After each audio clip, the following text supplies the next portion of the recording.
Assalamualaikum dan salam Malaysia Madani. Anda bersama saya di Laila Kadir dalam Berita Pagi.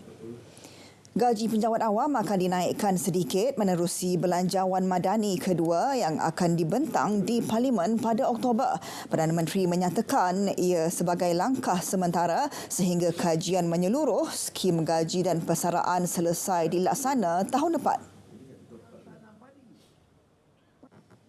Penjawat awam ni patut naik gaji dah 2 tahun sudah. Ya.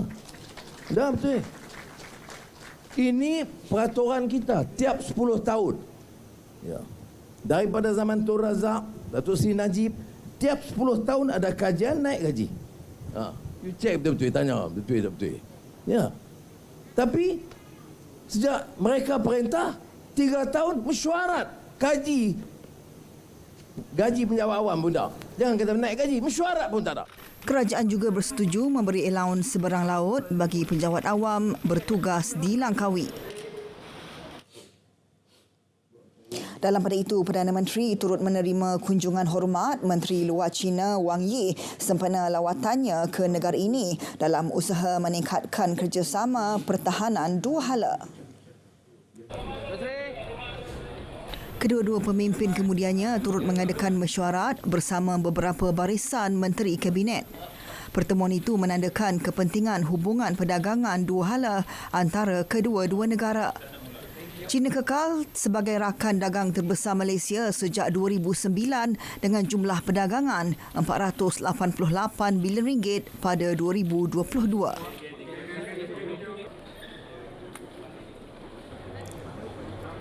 Usai pertemuan berkenaan, Perdana Menteri menjelaskan hubungan diplomatik dengan China akan ditingkatkan bagi mengukuhkan kedua-dua negara. China dan Malaysia turut merancang untuk meneroka keperluan meningkatkan kerjasama dalam bidang penyelidikan dan pendidikan. Dan berbincang dengan pasukan dengan menteri-menteri kanan Malaysia untuk perkuatkan hubungan dua hala dari segi terutama dari segi perdagangan, pelaburan, pendidikan, budaya dan juga dari segi strategik untuk menyelesaikan banyak hal-hal yang boleh berbangkit. And then we also explore the necessity to increase collaboration in research and in education. As you know, quite a significant number of Chinese students here, about 60,000, and the increasing number of Malaysian students, 7,000 odd, into China. Ini pula usaha memastikan keterjaminan makanan dan mengurangkan kebergantungan negara kepada sumber luar. Program Beyond Benih diperkenal agar masyarakat menanam sendiri pelbagai jenis tanaman dan menjualnya pada harga subsidi. Jelas timbalan Perdana Menteri Datuk Seri Dr. Ahmad Zahid Hamidi, peserta Felcra berhad akan terlibat bagi membolehkan ia dibuat pada skala besar. Hasil kerjasama British American Tobacco Malaysia berhad, 2 kebun komuniti dibuka di Shah Alam dan Tanjung Karang, Selangor. Kita mengimport bahan makanan melebihi 60 bilion setahun. Ya. Ini merupakan satu jumlah yang besar. Itu sebabnya selain pada Jabatan Veterina umpamanya, ya, dan dengan kerjasama berbagai agensi, ya, termasuk Felcra dan Reseda, kita juga memelihara lembu dan kambing dan ayam-ayam, ya, untuk dipasarkan, ya. Ini membantu selain pada peneroka, pekebun kecil dan juga peserta Felcra. Ya. Malaysia memperoleh komitmen pelaburan sebanyak RM5.2 bilion dalam sektor ekonomi digital dari China dan Singapura. Perkara itu diumumkan Menteri Komunikasi dan Digital Fahmi Fazil menerusi dalam hantaran di media sosial. Alhamdulillah, Kementerian Komunikasi dan Digital melalui Misi Pelaburan Perbadanan Ekonomi Digital Malaysia atau MDEC telah berjaya meraih komitmen pelaburan dalam sektor ekonomi digital. Dari negara China, kita telah meraih komitmen pelaburan sebanyak 3 bilion ringgit. Manakala komitmen pelaburan sebanyak 2.2 bilion ringgit pula telah berjaya diraih dari Singapura. Fahmi berkata untuk perbandingan, pelaburan dalam sektor ekonomi digital yang dibawa masuk kementerian itu pada setengah tahun pertama 2022 adalah 7.5 bilion ringgit. Manakala bagi setengah tahun pertama 2023 adalah 28.4 bilion ringgit. Ia merupakan peningkatan sebanyak 279% berbanding tempoh yang sama tahun lepas. 24.2 juta ringgit nilai jualan agro madani diraih di lebih 1,000 lokasi seluruh negara. Konsep jualan terus kepada pengguna tanpa melibatkan pemborong itu memberi kelegaan kepada pengguna terutama golongan B40. 5,000 tempat akan dibuat seperti ini kerana ini di antaranya untuk meringankan sedikit sebanyak dengan kenaikan harga yang berlaku sebab orang yang berniaga dia memanglah dia kena cari keuntungan, dia tak boleh rugi. Tapi bagi kerajaan dia boleh mendapat modal balik pun itu adalah satu khidmat kepada rakyat. Ini yang cuba dibuat seperti ini. Okey, program hari ini banyak dapat jimatkan kita punya pembelanjaan lah. Macam ni satu bakul ni ada ayam, ada sayur, ada sawi semua, baru RM10 kan. Selain pada ni macam-macam lagi lah, boleh dapat jimatkan lah.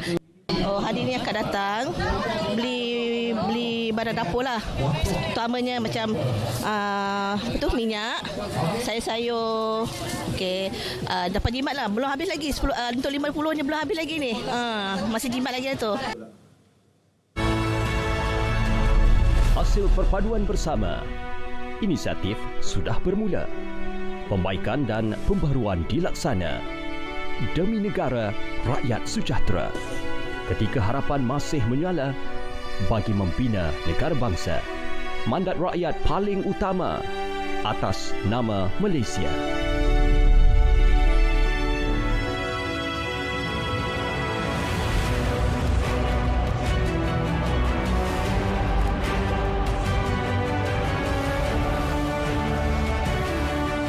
Siaran langsung Grandstand PRU DUN ke-15 Sabtu 12 Ogos 2023 mulai 8 pagi di TV1 saluran berita RTM dan RTM Klik.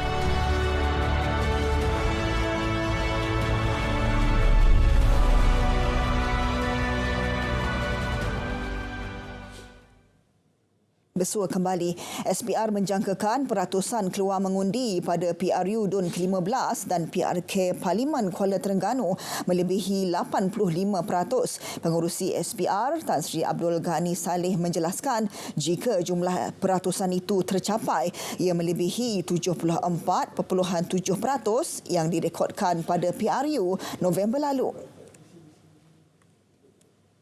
Semua pengundi digesa keluar melaksanakan tanggungjawab masing-masing demi negara. Mereka juga dinasihat tidak menyerahkan kad pengenalan kepada individu tidak dikenali selain petugas SPR untuk tujuan semakan. Dalam pada itu, SPR menasihatkan pengundi mengikut cadangan masa keluar mengundi yang digalakkan serta tidak keluar mengundi pada saat-saat akhir.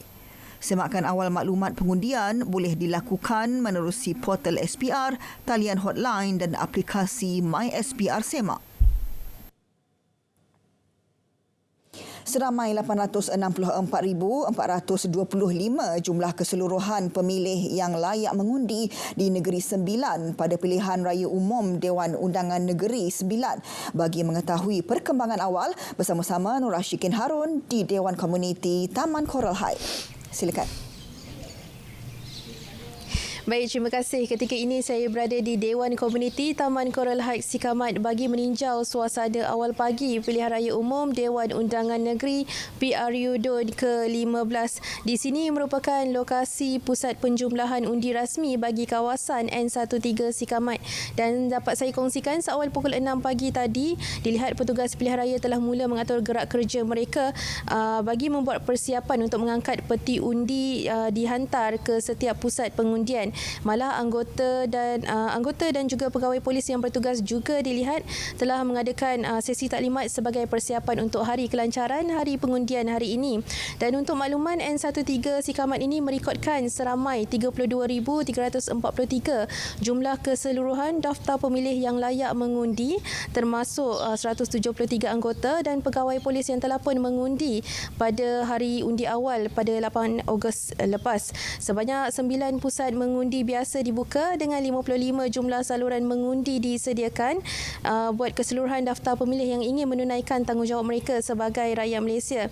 Dan dapat saya kongsikan pada PRU DUN ke-15 ini, N13 Sikamat menyaksikan persaingan antara 4 penjuru, iaitu calon daripada Parti Perikatan Nasional Ahmad Raihan Muhammad Hilal, calon daripada Parti Pakatan Harapan Datuk Seri Aminuddin Harun yang juga merupakan penyandang kerusi DUN ini, dan juga manakala dua lagi adalah calon bebas, iaitu satunya Muhammad Hafiz Baharudin atau lebih dikenali sebagai Tok Merah, dan juga seorang lagi adalah Bujang Abu. Dan kepada semua pengundi terutama di kawasan N13 Sikamat ini, diingatkan supaya tidak menunggu saat akhir untuk menunaikan tanggungjawab anda sebagai daftar pemilih, kerana undi anda sangat berharga. Dan rancang waktu perjalanan anda, dan ingin juga saya ingatkan untuk sentiasa mengamalkan kawalan kendiri meskipun kita berada dalam fasa pasca COVID-19 bagi memelihara anda daripada sebarang ancaman penyakit. Dan saya kira itu sahaja perkembangan awal yang dapat saya bawakan dari kawasan N13 Sikamat yang sahih hanya di RTM. Baik, terima kasih Nur Rashikin. Anggota polis dan petugas SPR sudah kelihatan ketika ini di Dewan Serbaguna MPAJ Taman Cempaka bagi memastikan kelancaran proses pengundian yang akan berlangsung pada pukul 8 pagi nanti. Laporan Siti Farah Nadia Fazlon yang ketika ini sudah berada di sana. Silakan Nadia. Okey.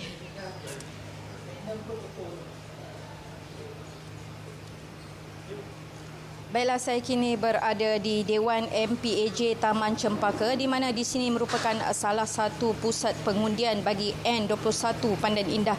Dan apa yang saya dapat gambarkan pada ketika ini, kelihatan cuaca cukup baik dan keadaan di sini juga kelihatan tenang dan terkawal kerana kelibat anggota petugas SPR dan juga anggota polis sudah kelihatan seawal jam 6.30 pagi tadi, dan difahamkan kira-kira 60 petugas terdiri daripada petugas SPR dan anggota polis akan ditempatkan dan di sini.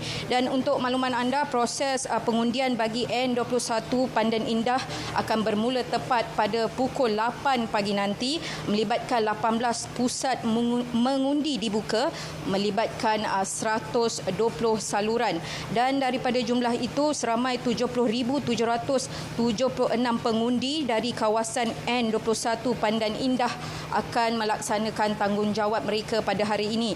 Dan di Dewan MPAJ Taman Cempaka ini seramai 3,968 orang, membabitkan 11 saluran akan dibuka di sini, di mana di dalam Dewan ada seramai 6 saluran dibuka dan di luar Dewan sebanyak 5 saluran yang akan dibuka.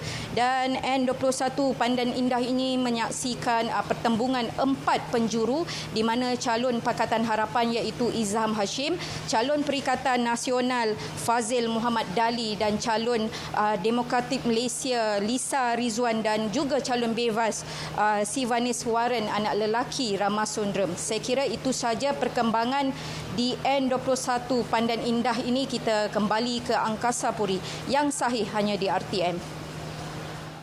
Baik, terima kasih Nadia. Persediaan akhir telah dilakukan petugas Suruhanjaya Pilihan Raya SPR di Sekolah Jenis Kebangsaan Cina Huyusia Georgetown. Laporan lanjut kita bersama dengan Zatul Ikmah Muhammad Noor di sana. Silakan Zatul.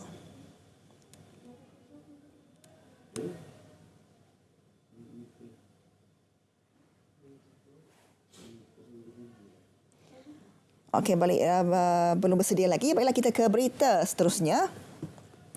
Suruhanjaya Komunikasi dan Multimedia Malaysia MCMC sentiasa melaksanakan tindakan berpandukan peruntukan Akta Komunikasi dan Multimedia 1998 dalam menjalankan fungsinya.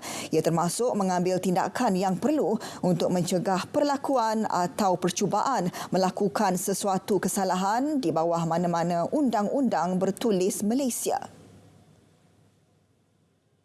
MCMC juga bertanggungjawab membantu agensi-agensi penguatkuasaan lain dalam menguatkuasakan undang-undang yang tertakluk di bawah bidang seliaan masing-masing.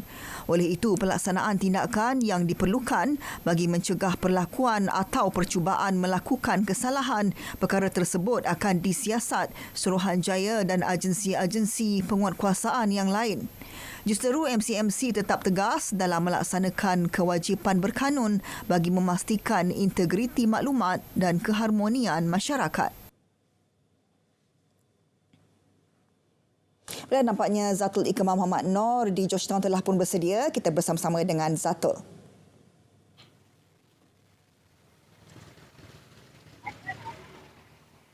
Baik, ya. Assalamualaikum. Terima kasih. Baik, saya kini berada di Sekolah Jenis Kebangsaan Cina Hu Yu Xia yang merupakan salah satu daripada 334 pusat mengundi di Pulau Pinang ini. Dan ketika ini, saudara, petugas SPR sedang membuat persediaan akhir untuk menanda level saluran dan juga menyediakan kertas undian di dalam saluran mengundi. Bagaimanapun, mereka sudah pun bersedia untuk menerima pengundi bagi proses undian sebentar nanti. Dan di pusat mengundi ini, 6 saluran disediakan, manakala terdapat 31 petugas SPR dan 9 anggota Polis Diraja Malaysia PDRM ditugaskan di sini. Jadi setakat jam 7 pagi ini masih belum ada lagi pengundi yang hadir di sini. Mungkin masih lagi terlalu awal untuk mereka berbuat demikian kerana proses mengundi akan bermula jam 8 pagi nanti. Jadi untuk makluman juga, Ketua Menteri Pulau Pinang yang juga calon Pakatan Harapan PH bagi N26 pada kota juga dijangka akan membuang undi di pusat mengundi ini. Dan saudara, Jabatan Meteorologi Malaysia, Met Malaysia juga menjangkakan akan berlaku hujan di beberapa kawasan dalam negeri ini pada bahagian pagi. Bagaimanapun, ketika ini tiada sebarang tanda-tanda akan berlaku hujan di sini. Jadi ini diharap akan dapat melancarkan dan memudahkan lagi proses mengundi sebentar lagi. Baik, saya kira setakat itu dahulu perkongsian dari pusat mengundi di Sekolah Jenis Kebangsaan Cina Hu Yu Xia, Georgetown. Jadi pastikan anda mengikuti cadangan masa keluar mengundian digalakkan SPR serta tidak keluar mengundi pada saat-saat akhir. Jadi saya kira setakat itu dahulu yang sahih di RTM. Baik, terima kasih Zatul.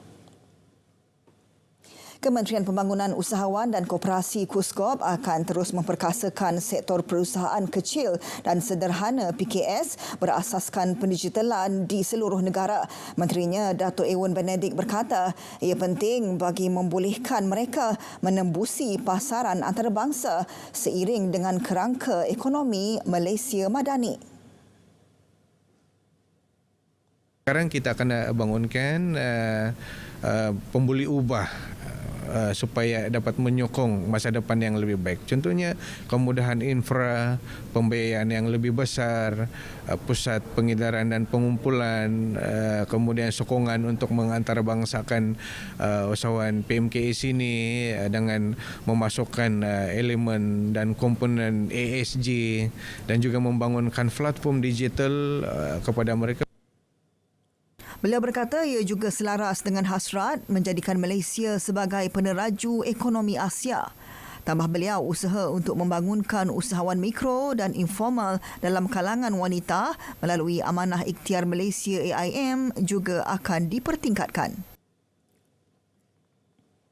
Institut Pengajian Tinggi Awam dan Swasta disaran melaksanakan program pasport keselamatan khusus sebagai persediaan hadapi risiko keselamatan di tempat kerja.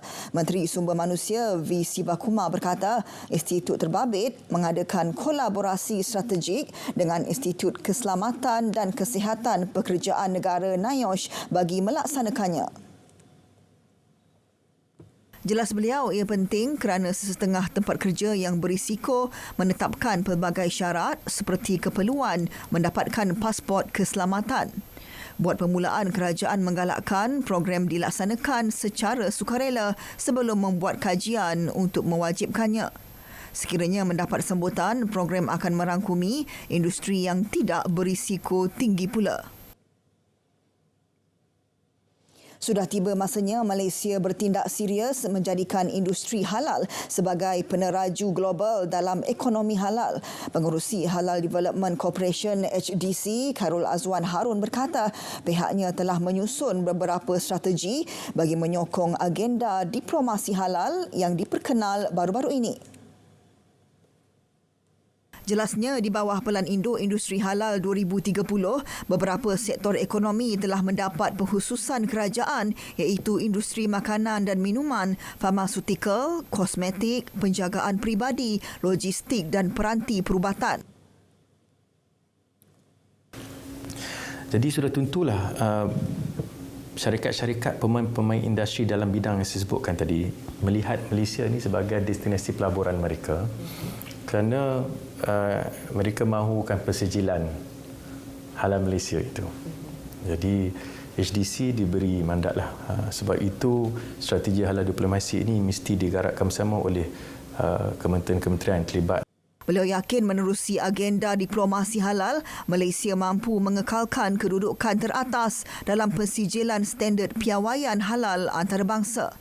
HIMP 2030 telah menetapkan visi iaitu Malaysia sebagai negara peneraju dalam industri halal global menjelang 2030 dengan sumbangan 10.8% atau 231 bilion ringgit kepada keluaran dalam negara kasar.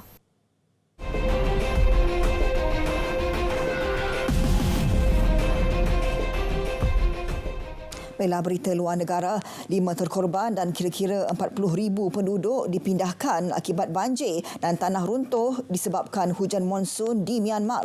Rakaman dari negeri Rakhine menunjukkan kawasan besar kampung dan tanah ladang ditenggelami air keruh. Setiap tahun Myanmar dilanda hujan lebat, namun cuaca lebih ekstrim melanda di seluruh dunia sejak beberapa minggu kebelakangan ini. Ia disifatkan saintis sebagai teruk akibat perubahan iklim. Di Bago, Timur Laut Yangon, beberapa penduduk berpindah lebih awal berikutan air yang naik dengan cepat. Lebih 870 orang bersesak-sesak ke dalam sebuah biara Bago dan menerima makanan daripada SAMI dan penderma. Sementara itu, Gubernur Hawaii Josh Green melawat kesan kebakaran hutan yang memusnahkan bandar peranginan Lahaina di Pulau Maui. Sekurang-kurangnya 55 orang terbunuh setakat ini. Josh Green berkata Hawaii tidak pernah mengalami bencana dan kematian yang begitu besar sejak 1960. Kebakaran itu memaksa ribuan orang melarikan diri dari ibu kota Hawaii. Rakaman video menunjukkan kawasan kejiranan dan perniagaan musnah selain kenderaan terbakar. Lahaina merupakan destinasi pelancongan kegemaran berjuta-juta orang yang melawat Maui setiap tahun. Di Marrakesh Maghribi, keadaan di bandar itu berubah warna jingga keseluruhannya berikutan ribut pasir yang melanda sehingga menutup ruang langit. Media tempatan melaporkan seorang lelaki maut dihempak pokok tumbang semasa ribut di kawasan bandar Maghribi. Marrakesh merupakan destinasi pelancongan popular namun kini mengalami suhu panas yang berbahaya setinggi 47 darjah Celsius.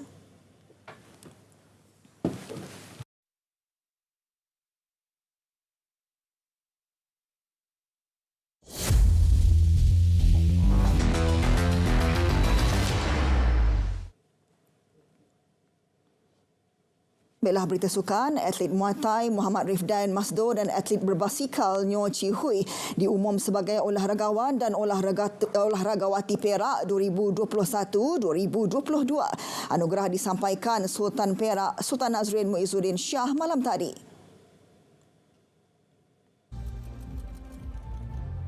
Muhammad Rifdan, 21 tahun, memenangi pingat emas menerusi kategori 48 kg dalam IFMA World Championship Abu Dhabi dan Bangkok 2021. Kejayaan membawa pulang pingat emas dan perak acara scratch race serta omnium dan tim sprint dalam Asia Cycling Championship ACC 2022 membolehkan Nyo Chi Hui dinobatkan gelaran olahragawati. Selaku olahragawan dan olahragawati, mereka menerima blazer, piala pusingan, piala iringan, sijil dan wang tunai bernilai RM7,000. Sementara itu, pelari pecut negara Muhammad Azim Muhammad Fahmi dan pemain tenis remaja Syuhomi Leong Lee Suan dipilih olahragawan dan olahragawati Harapan Negeri. Pemain perseorangan lelaki negara Eng Ziyong mampu mencipta kejutan sekiranya dapat mengekalkan prestasi terbaik pada kejohanan badminton dunia di Copenhagen, Denmark. Kejohanan itu dijadual berlangsung dari 21 hingga 27 Ogos ini. Menurut Ketua Jurulatih Perseorangan Lelaki Negara, Hendrawan, anak didiknya itu mempunyai karakter tersendiri di gelanggang selain tidak mustahil bagi Ziyong memberi cabaran kepada pemain lain. Ziyong yang ketika ini menghuni ranking ke-22 dunia akan membuka tirai saingan menentang pemenang pingat gangsa Sukan Olimpik Tokyo 2020, Zhou Junpeng dari China. Seandainya melepasi pusingan pertama, Ziyong berkemungkinan bertemu pemain ranking ke-12 dunia, Anders Antonsen dari Denmark. Ziyong tidak pernah berdepan dengan kedua-dua pemain tersebut. Pada penampilan sulung, pemain berusia 23 tahun pada edisi lepas di Tokyo tahun lalu, Ziyong tersingkir di pusingan kedua menentang wakil Thailand Sitikom Tamasin 9-21, 21-10, 16-2. Dalam pada itu, pasangan beregu lelaki nombor 1 negara Aaron Chia So Hui akui mereka perlu lebih berwaspada pada kejohanan di Denmark. Jelas beliau, semua pencabar pastinya tidak akan memberikan laluan mudah kepada mereka sekaligus perlu lebih bersedia menghadapi segala kemungkinan. Bila you masuk gelanggang as a world champion, you kena ambil itu responsible lah. Mungkin bukan senang, tapi you kena buat yang terbaik lah untuk perform up to your level lah. Aaron Wing yang menduduki ranking ke-4 dunia bakal bertemu juara Sukan Olimpik Liang Wang Chilin dari Taiwan pada pusingan ketiga di Denmark nanti. Tamasya sukan terulung di benua Asia kini bakal beraksi. Satu hati dengan semangat kesukanan. Perjuangan dalam keharmonian. Sukan Asia ke-19 Hangzhou 2022 bersama RTM, penyiar rasmi.